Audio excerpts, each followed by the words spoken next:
dili nato tag-ang pagtagad ang literal na pagkamatay ni Lazaro. But rather, ato ang paningkamutan nga ato ang i-focus ang atong pamalanong karon sa gitawag nato ka-importante sa kinabuhi. Na kung ato ang tanawon, ang kinabuhi, maabot ang panahon nga mamatay.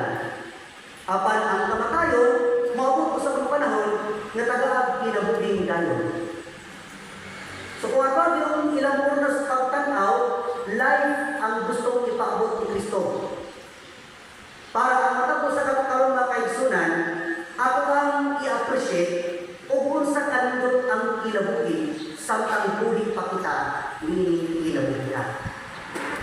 Kaya kung mamatay na ka, usap pa usahay na ito ma-realize na importante niya ka kinabuhi ka. Example lang ako ha. Kung mamatay ako sa katao, labi na kung ay siya'y matawag na kung dakong rango sa komunidad, ordained man na siya, elected officials man na siya, kinikamatay, tagaan certificate. Kabantay mo? Tagang certificate, tagang award. Pero ang pangutana, nga nung karoon pa man gihatag mapatay na, samantala sa buhay manuwa pa man tagay, araw ta siya mismo maka-appreciate sa niyang buhay pa siya.